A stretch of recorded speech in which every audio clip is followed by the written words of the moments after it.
نحمده ونصلي على رسوله الكريم اما بعد فاعوذ بالله من الشيطان الرجيم بسم الله الرحمن الرحيم رب اشرح لي صدري ويسر لي امري واحلل عقدة من لساني يفقهوا قولي۔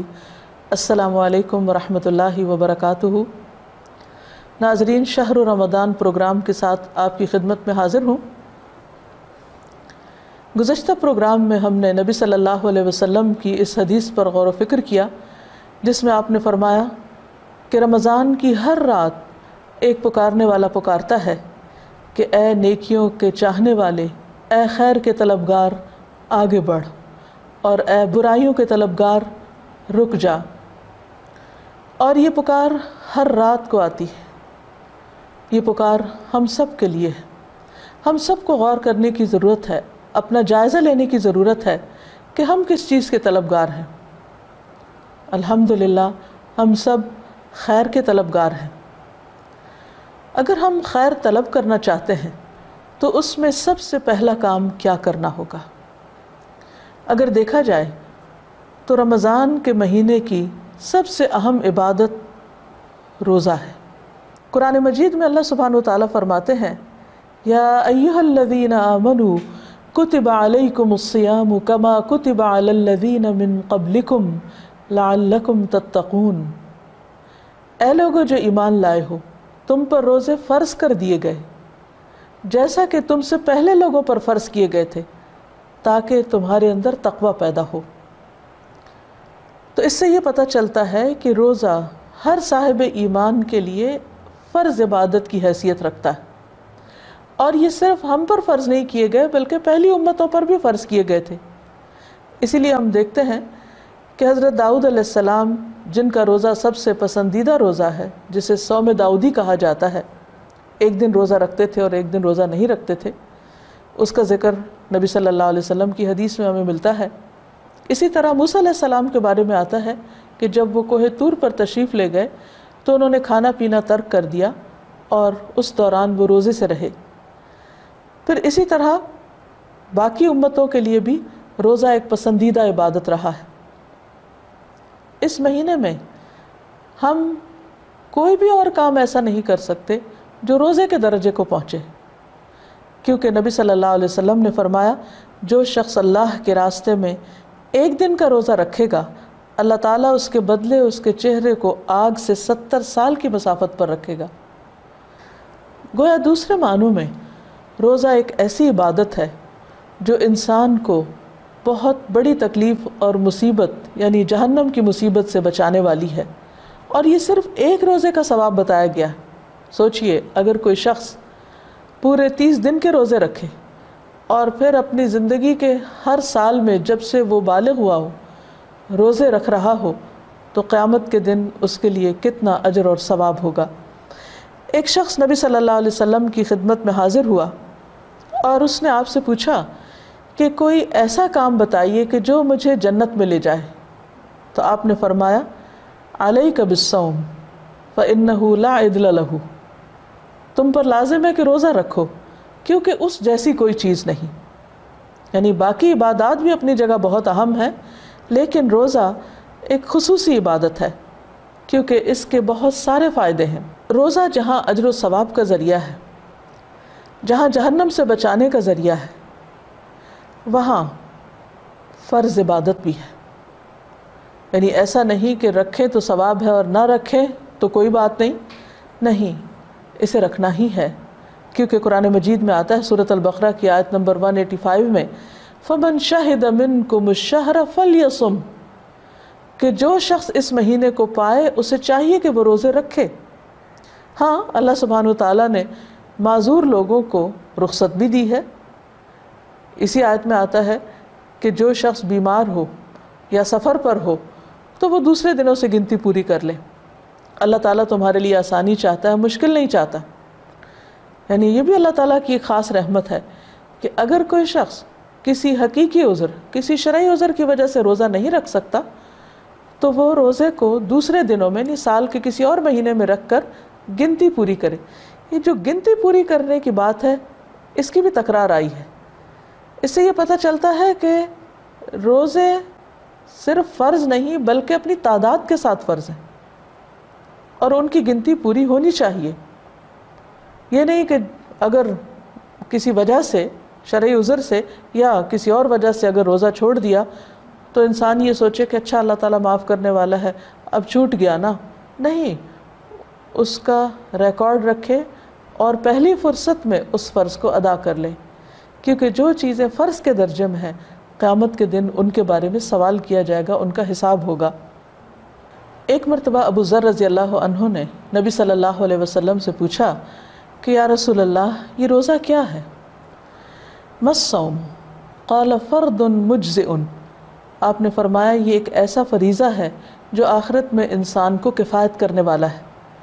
گویا روزہ ایک ایسی عبادت ہے جس کا انسان کی آخرت سے بہت تعلق ہے، جزا کے اعتبار سے بھی اور سزا کے اعتبار سے بھی۔ نبی صلی اللہ علیہ وسلم نے فرمایا کہ جس کا خاتمہ اس حال میں ہو کہ وہ اللہ سے ثواب کی امید کے ساتھ روزہ رکھے ہوئے ہو تو وہ جنت میں داخل ہوگا، یعنی جس کا آخری عمل روزہ رکھنا ہو تو وہ روزہ اس کو جنت میں داخل کروائے گا۔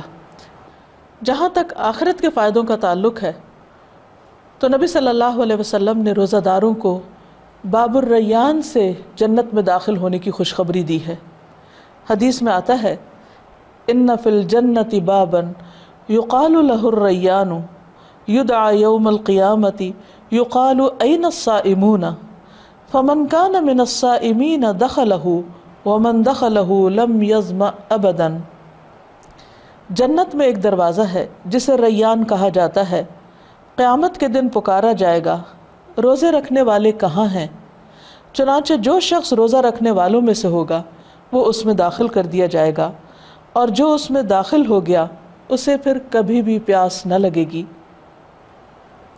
دراصل روزہ رکھنے والوں کے لیے اللہ سبحانہ وتعالیٰ کا یہ ایک خاص انعام ہے، اکرام ہے، گویا انہیں ایک خاص طرح کی عزت دی جائے گی، ان کا ایک مقام ہوگا۔ پھر اسی طرح ایک اور حدیث سے پتہ چلتا ہے کہ روزہ دار کے منہ کی بسان بھی اللہ سبحانہ وتعالیٰ کو پسند ہے۔ حقیقت یہ ہے کہ روزہ دار روزے کی وجہ سے ایک خستہ حالی کا شکار ہوتا ہے، وہ بھوک کی تکلیف بھی محسوس کر رہا ہوتا ہے، بعض اوقات اس وجہ سے اس کے منہ سے ایک خاص قسم کی اسمیل بھی آنے لگتی ہے۔ بظاہر دیکھنے میں یہ حالت ایک ناپسندیدہ حالت ہوتی ہے، لیکن انسان چونکہ یہ ساری مشقت صرف اپنے رب کی خاطر برداشت کر رہا ہوتا ہے، وہ کہیں چھپ کر بھی پانی کا ایک قطرہ اپنے حلق سے نیچے نہیں جانے دیتا۔ اللہ رب العزت جو بندے کے ظاہر اور باطن سب چیزوں سے واقف ہوتا ہے، وہ یہ دیکھ رہا ہوتا ہے، وہ جان رہا ہوتا ہے، اور اس سے بڑھ کر کون جانتا ہے کہ بندہ تنہائی میں بھی اللہ کی اس حرمت کو نہیں توڑتا۔ اللہ تعالیٰ کے ساتھ اس کا یہ راز رہتا ہے، اور اس کی یہ مخفی عبادت اس کو ایسا ایمان عطا کرتی، ایسا تقویٰ دیتی کہ جس کی بنا پر وہ اللہ تعالیٰ کا مزید پسندیدہ ہو جاتا ہے۔ اسی لیے اس کے منہ سے جو بساند آتی یعنی کہ بیڈ سمیل ہوتی ہے، اللہ تعالیٰ اس کے لیے بھی نفرت کا اظہار نہیں کرتے، بلکہ حدیث میں آتا ہے کہ وہ اللہ تعالیٰ کو مشک کی خوشبو سے بھی زیادہ پسند ہے۔ پھر اسی طرح روزہ انسان کو مرنے کے بعد قبر کے اندر حفاظت فراہم کرے گا۔ قبر میں بندہ مومن کا جب حساب ہو چکے گا، وہ ان سوالوں کے جواب درست دے پائے گا کہ من ربو کا، تیرا رب کون ہے؟ اور وہ کہے گا کہ میرا رب اللہ ہے۔ ما دینو کا، تیرا دین کیا ہے؟ اور وہ جواب میں کہے گا کہ میرا دین اسلام ہے۔ اور پھر نبی صلی اللہ علیہ وسلم کے بارے میں پوچھا جائے گا کہ تم ان کے بارے میں کیا جانتے ہو؟ اور وہ جواب دے گا کہ یہ اللہ کے بندے اور اس کے رسول ہیں۔ تو اس پر خوش ہو کر اس بندے کے لیے قبر کے اندر ایک عمدہ بچھونا بچھا دیا جائے گا، جس پر وہ قیامت تک کے لیے آرام سے سوئے گا۔ اس کے لیے جنت کی کھڑکی کھول دی جائے گی، اور اس کے ساتھ ساتھ اس کی عبادات جن میں نماز، روزہ، صدقہ خیرات سبھی شامل ہیں، وہ اس کے آس پاس اس کا گھیراؤ کر لیں گی۔ اگر اس کے سر کی طرف سے یا دائیں بائیں یا پاؤں کی طرف سے کوئی تکلیف اس کو آنے لگے گی تو وہ عبادت سامنے آ جائے گی، اور اس کو محفوظ کر دے گی۔ تو گویا روزہ نہ صرف یہ کہ انسان کو دنیا میں بلکہ قبر میں اور پھر آخرت میں بھی حفاظت کی ضمانت فراہم کرتا ہے۔ حدیث میں یہ بھی آتا ہے کہ الصوم جنۃ، روزہ ڈھال ہے۔ کس چیز سے ڈھال؟ دنیا میں برائیوں سے بچنے کے لیے ایک ڈھال، ایک رکاوٹ، اور اسی طرح آخرت میں آگ سے بچاؤ کا ذریعہ۔ جیسا کہ حدیث میں آتا ہے کہ آپ صلی اللہ علیہ وسلم نے فرمایا کہ روزہ ڈھال ہے اور آگ سے بچاؤ کا ایک مضبوط قلعہ ہے۔ یہ حدیث مسند احمد میں بیان کی گئی ہے۔ جیسے قلعے کے اندر انسان اپنے دشمن سے محفوظ ہو جاتا ہے قلعے میں داخل ہو کر، اسی طرح روزہ رکھنے کے بعد انسان آگ سے محفوظ ہو جاتا ہے۔ روزے کی حالت میں انسان برائیوں سے بچتا ہے۔ جب انسان کوئی بھی ایسی چیز کرنے لگتا ہے جس کی اس کے دل میں کھٹک بھی پیدا ہو جاتی، تو اس کا یہ احساس کہ میں روزے سے ہوں اسے فوراً اس برائی سے روکنے میں مدد دیتا ہے۔ اس لیے روزہ ہر طرح کے فوائد کا حامل ہے۔ پھر ہم دیکھتے ہیں کہ روزے کی کئی قسمیں، اور جس درجے کا روزہ ہوگا، جس قسم کا روزہ ہوگا، اسی درجے کا انسان اجر اور ثواب پائے گا۔ علامہ عبد الرحمن ابن الجوزی نے اپنی کتاب منہاج القاصدین میں روزہ داروں کی 3 اقسام بتائی کہ کچھ لوگ عام روزہ رکھتے ہیں، کچھ لوگ خاص روزہ رکھتے ہیں، اور کچھ لوگ خاص الخاص روزہ رکھتے ہیں۔ عام روزہ تو وہ ہے جس میں انسان کھانے پینے اور جنسی خواہشات سے بچتا ہے، لیکن خاص روزہ ان لوگوں کا ہوتا ہے کہ جن کا صرف منہ ہی روزہ نہیں رکھتا، جو صرف کھانے پینے سے ہی نہیں بچتے بلکہ ان کے جسم کے باقی تمام اعضاء بھی روزہ رکھتے ہیں۔ اور وہ کیا ہے کہ نگاہیں روزہ رکھتی ہیں۔ انسان اپنی نگاہوں سے کسی ایسی چیز کو نہیں دیکھتا جس کو دیکھنا اللہ نے منع کر رکھا ہو۔ وہ کانوں سے ایسی باتیں نہیں سنتا، ایسی چیزیں نہیں سنتا کہ جن کا سننا اللہ کو ناپسند ہو۔ اسی طرح وہ اپنے قدموں سے ایسی جگہ پر چل کر نہیں جاتا جہاں اللہ تعالیٰ کی ناراضگی کے کام ہو رہے ہوں۔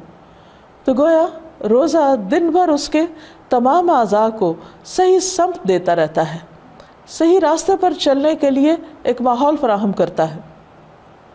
اور خاص الخاص روزہ ان لوگوں کا روزہ ہوتا ہے کہ جو اپنے دل اور دماغ کو ان خیالات سے بھی پاک کر لیتے ہیں کہ جو ردی قسم کے ہوتے ہیں، گھٹیا قسم کے، مثلا دوسروں کے بارے میں بدگمانی یا ایسے فحش خیالات کہ جن کو انسان زبان پر نہ لا سکتا ہو، یا وسوسے وغیرہ۔ انسان جب اللہ تعالیٰ کا قرب حاصل کرتا ہے اور اپنی نیت کو خالص کرتا ہے اور بہترین طریقے پر عبادت کرتا ہے، تو اللہ تعالیٰ اس کو خاص الخاص روزے کی بھی توفیق عطا فرماتے ہیں۔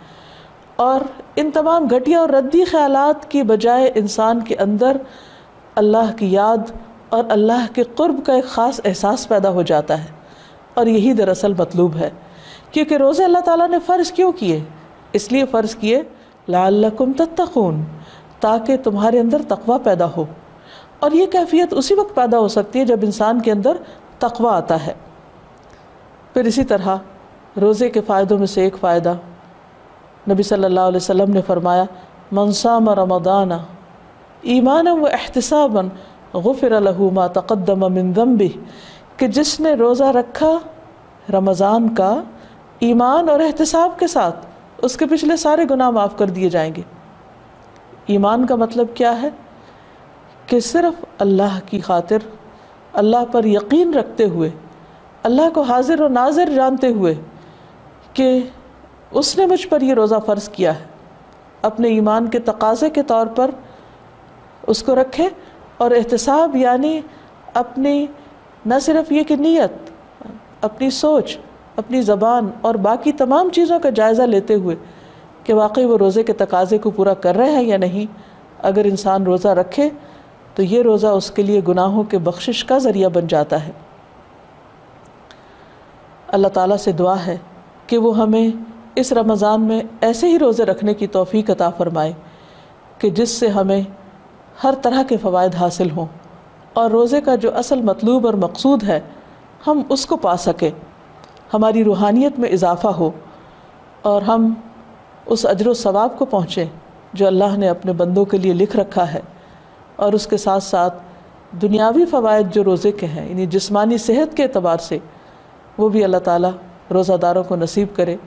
آپ سب کے لیے دعائیں اور نیک تمنائیں۔ اس کے ساتھ ہی ہم اپنے پروگرام کا اختتام کرتے ہیں۔ السلام علیکم ورحمۃ اللہ وبرکاتہ۔